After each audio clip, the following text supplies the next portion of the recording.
O amor não morreu de repente. Ele foi se dissolvendo aos poucos, como uma vela que apaga sem que ninguém perceba a fumaça. O que antes era encontro, entrega e construção, virou consumo, entretenimento e fuga. Hoje as pessoas não se separam, apenas se distraem até o outro sumir. Chamam isso de seguir o fluxo, mas na verdade é medo. Medo de sentir, de se vincular, de perder o controle.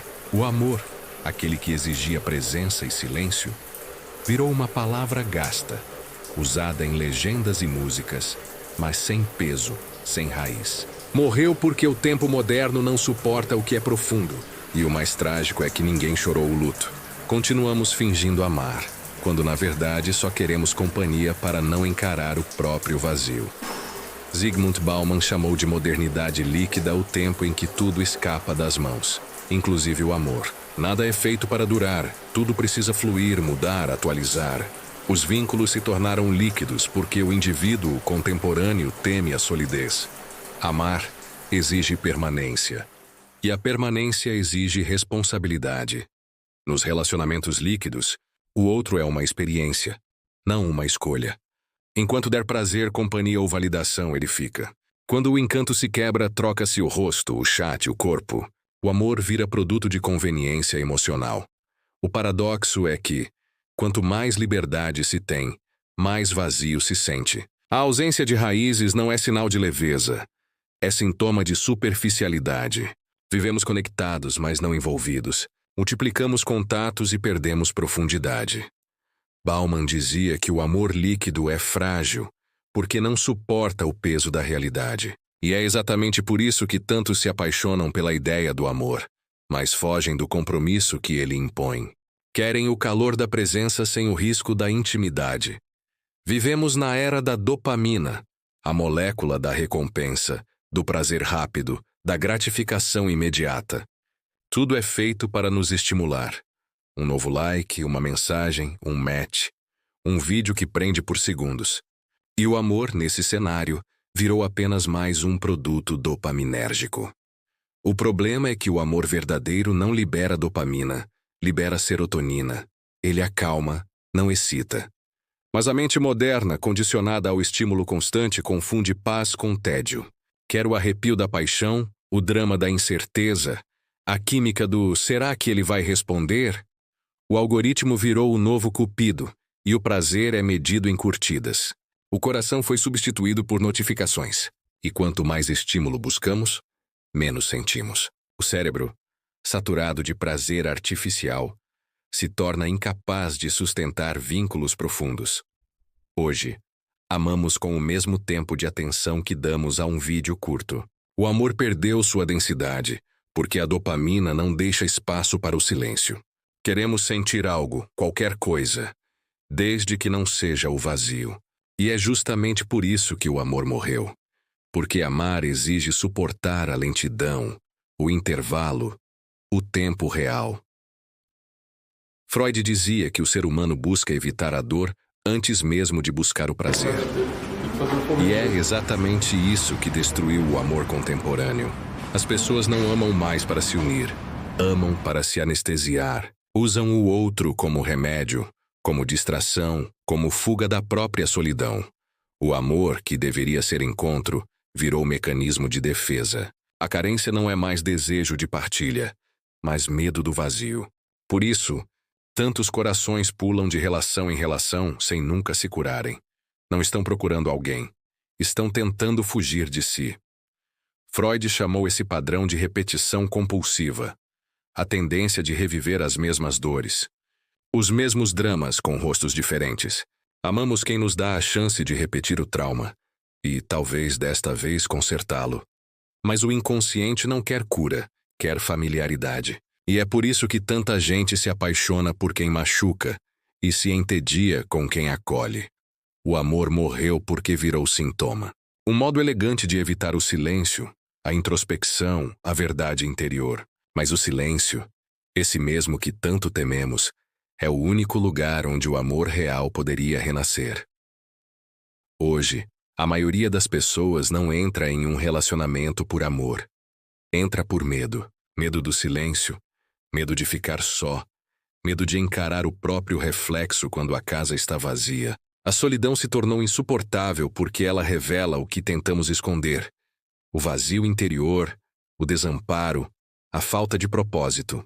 Por isso, tantos se jogam em conexões apressadas, sem raiz, sem presença. Não amam, apenas ocupam um espaço. Transformam o outro em distração. Um analgésico emocional contra o tédio e a insegurança. Mas o problema é que a anestesia nunca cura. Ela apenas adia a dor.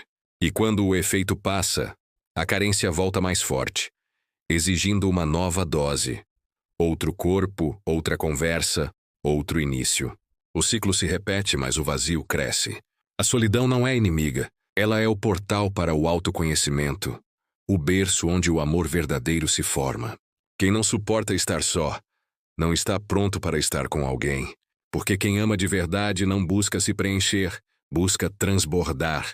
Enquanto a solidão for temida, o amor continuará sendo usado como remédio. E, portanto, continuará morrendo em cada tentativa de cura.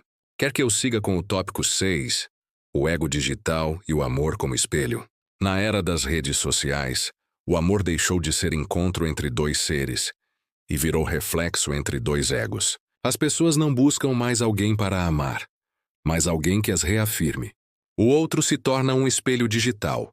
Precisa refletir beleza, sucesso, desejo e validação. É por isso que muitos relacionamentos hoje não nascem do afeto, mas da autoimagem compartilhada. O casal moderno ama performando. Publica o nós para fortalecer o eu. A foto, o status, o story do beijo, tudo precisa ser visto, curtido, legitimado. A relação passa a existir apenas enquanto é exibida. Mas o amor verdadeiro não tem palco. Ele vive no não dito, no fora das câmeras, no silêncio da intimidade. E esse tipo de amor é insuportável para quem vive de aprovação. Porque o amor real exige vulnerabilidade, e o ego teme ser visto sem filtro. O resultado é uma geração que confunde exposição com conexão, que busca aplausos em vez de partilha, e que, ao transformar o amor em vitrine, o esvaziou de alma. O amor morreu porque o espelho tomou o lugar do outro, e quem só se enxerga através da admiração alheia jamais conseguirá ver o amor, apenas o reflexo do próprio vazio. Vivemos uma era em que até os sentimentos foram erotizados. A pornografia deixou de ser apenas sexual, tornou-se emocional. As pessoas consomem emoções intensas da mesma forma que consomem imagens. Rápido, descartável, sem compromisso. Querem sentir algo, mas sem se envolver de verdade. Tudo é estímulo. Um oi vira flerte, um drama vira conexão, um carinho vira promessa. E assim, as relações se transformam em doses curtas de prazer psíquico, como se cada interação fosse um clipe emocional projetado para ativar dopamina. O problema é que, quanto mais prazer superficial buscamos, menos capacidade temos de sentir o prazer profundo da intimidade.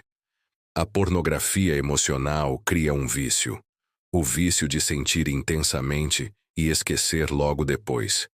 O prazer é substituído por excitação, o amor por carência, o toque por fantasia. E quando a euforia passa, o que sobra é o mesmo de sempre, o vazio. Freud já dizia que o ser humano é movido pelo princípio do prazer, mas advertia: o prazer sem sentido conduz à destruição. A sociedade atual transformou esse princípio em regra, e o amor se tornou mais uma vítima dessa busca insaciável por estímulo. Hoje, já não se quer amar. Quer-se ser afetado, mas o afeto que não deixa cicatriz também não deixa lembrança. E é por isso que o prazer de hoje nunca será o amor de ontem.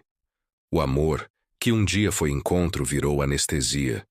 As pessoas não amam para crescer, amam para esquecer. Esquecer o tédio, a solidão, o medo de não serem vistas.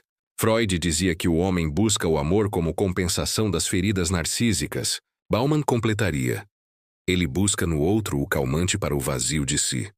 Hoje, amar é uma forma sofisticada de fugir da dor. Quando alguém diz "eu te amo", muitas vezes está dizendo "me tira de mim". O amor deixou de ser vínculo e tornou-se alívio temporário. A cultura digital intensifica isso. Cada nova conexão oferece o mesmo efeito de uma droga. Rápida, intensa e efêmera. É o amor usado como remédio.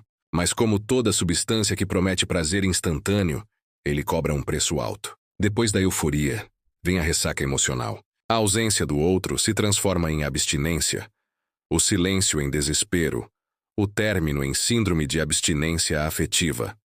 Não é amor, é dependência emocional travestida de romantismo. Vivemos cercados de pessoas viciadas em começos, incapazes de sustentar o cotidiano, porque o cotidiano não dá dopamina. Querem o pico, o drama, a intensidade, mas não a presença, o esforço, o tempo. Assim, o amor contemporâneo se torna o narcótico mais vendido do mercado psíquico. Todo mundo fala dele, todo mundo consome, quase ninguém aguenta o efeito colateral.